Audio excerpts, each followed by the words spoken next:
Well, this person is wondering, what are your thoughts on the motivations of the Gulf Arabs in supporting opposing sides? Is there any element of favoring the more sort of, as we were talking about, the RSF or the groups that are more aligned with Arab groups? I believe that it is commercial. And we've been told, we interviewed an RSF intelligence officer who told us, I asked, is the UAE supporting the RSF because of any mutual ideology? And he said the relationship is purely a trade relationship. Yeah. So I think the Saudis kind of betting on the state makes sense to me because they have always kind of banked on Al-Bashir, and they've always kind of had a pretty good relationship with Al-Bashir. And I mean, it's had its kind of ebbs and flows, but I think generally they want, in this case, they want there to be enough peace for their investments to continue, whereas the UAE, it feels like they're going for a land grab approach.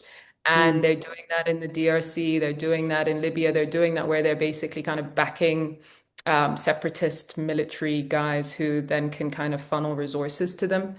So I don't think the Gulf states are aligned in any way. I think that, Saudi has taken almost like a state to state approach, whereas the UAE is going for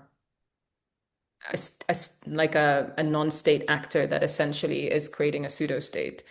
But I do believe that fundamentally all of their interests are commercial. Yeah, yeah, that makes sense. From Ozma, she said, "Thank you for your brilliant insights.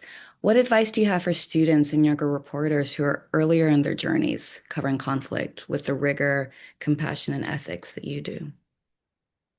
I think mentorship is key. And I think it's really important that we find mentors who, one, have experience, Mhm. two, have compassion, who are human beings, but three, are honest, that push us and tell us when we are missing the mark.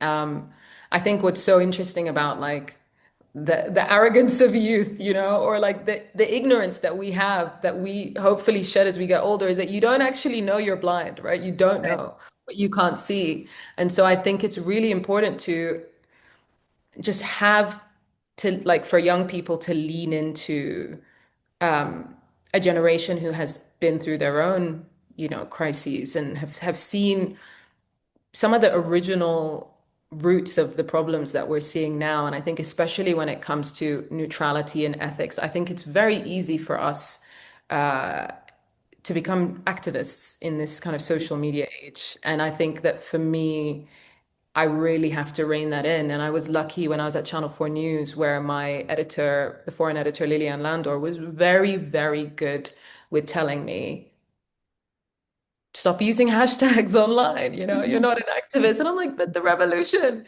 So, and then you kind of, you feel like you're being suppressed, but then you realize, oh, this is for my own credibility. This is for my own restraint. This is for me to be able to not get sucked in to all of these really intense emotions that will mess with my clarity. And my mentor, Rohini Ralbi, still is always on me about that kind of penchant for activism that is so tempting. It's really tempting for me to sit here, Alexis, and be like, the West have done nothing, you know? Totally, totally. Yeah, like this is an abomination. It's so tempting for me to do that. And the revolution is alive. But the reality is that when has there been successful intervention? Rwanda was not successful. I mean, I was an intern when I went to Rwanda when Bill Clinton gave an apology to the Rwandans for not successfully intervening in the genocide. I just there has never really been successful interventionism Sure. especially in Africa. So Exactly. it's so important for me to then have that perspective of people who've seen, these patterns for decades and be like, wait, who are we really banking on? And it's the community, it's each other. And how is the reporting going to uplift, and serve the community essentially, rather than kind of plead, with the begging bowl and be like, please help us. It's not going to work. It never Yeah. has. Yes, it's as you said, preserving it for the record, having it, in the archive. And yeah, I think that's such a great advice, seeking mentorship, seeking guidance, seeking your elders. We're around for a reason. Yeah, exactly. Um, another quick follow-up. Did you see that Atlantic cover story that this is quote unquote a war about nothing? What do you think about that? I read it and I understood that it was about kind of the end of neoliberalism, right? And Mm, interventionism essentially. But I think I saw The Continent did a really great piece, The War About Everything. And mm, I and I'm not even trying to be like, oh, I'm so moderate. I think it's both. I think it is a war about nothing in its futility, in mm, its, the fact that people don't even know why these two security partners just decided overnight that they wanted to battle it out. We were looking at them both as, it was a head of state and a VP in a post-revolution power vacuum.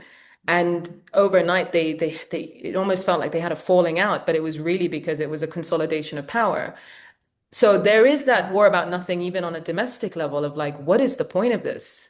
Like, yeah, why did this have to happen?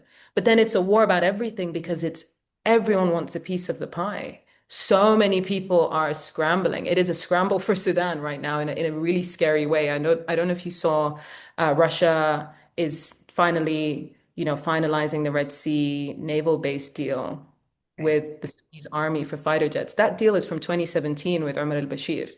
And it was revived by the military when the war broke out because they wanted to kind of get more and more. They wanted Wagner to stop supporting the RSF, and they wanted more and more weapons from Russia. And then eventually, just in the last month, Russia kind of was like, we're done. We don't even want this Red Sea base. And then now they're moving to finalize for fighter jets. So it is about everything. It's going to Mm, affect everyone. So mm, I definitely I hold both. yeah. There's definitely a futility and a completely unnecessary brutality. Yes. But as you said, that there is definitely material gains for a lot of the people Yeah. involved. Our last question from Amran, she said, "Thank you, Yusra. This is very insightful. What signals are you watching for most closely that might indicate a shift, either towards resolution or escalation?" For me, the Al-Fashir was the biggest shift. Yeah. And that's why we were all kind of working so hard to kind of ring the bell. Um, and the gains that we've seen after. So the fall of Al-Fashir has basically opened up a airport for RSF weapon supply, has opened up easier routes for arms to come in through Libya. And also it is their kind of long coveted prize. The RSF are from North Darfur. Hemedti is from North Darfur. This is like it's a city 100 years older than Khartoum. It's like it's the center of a sultanate, right? It's that for me was like they at the very least will take that forward and they will have had enough. They will get enough of what their needs are, right? So that for me was a huge kind of like, okay, an inevitable split. Um, in terms of resolution, I think the fact that the RSF is continuing to push inwards and to try and get as much of West Kordofan and North Kordofan as they can definitely signifies for me that al-Fashir isn't enough. And if anything, it's revived the war effort for them. And also the army, having lost al-Fashir, now has to prove that they aren't, you know, I wouldn't say dead weight, but that they are the necessary saviors that they've been positioning themselves to be in this war, right?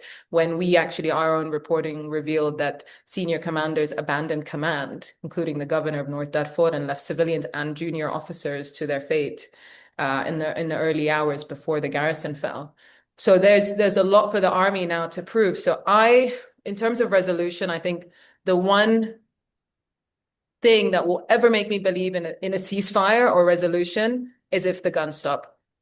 We've seen the Jeddah peace agreement. There wasn't any lull in fighting on the ground. We saw so many close moments where it was like, is there going to be a ceasefire? 2.5 years without a ceasefire is nuts. It's really nuts. It's the relentlessness of this war. And so I don't know if I will believe in resolution until I see it for myself. Yeah, fair. Sorry, so bleak. Super. It's just I No, just have to be honest. Yeah. no, but realistic. And but you know, in the interim, as you have been doing, it is, you know, continuing to tell these stories of people on the ground and how they're managing and coping and, you know, supporting each other through it, which is the stories we need through the political failures. So yeah, we thank you so much, Yusra, for being here and for talking about your journey and your work. And we'll keep watching and reading and following. Thank you Um, so much. yeah, we really So appreciate you much. having here. And I know the audiences too. Everyone's saying thank you. Thanks, guys. Yes. Okay. Well, thank you. Thank you so much. And I'll let you go.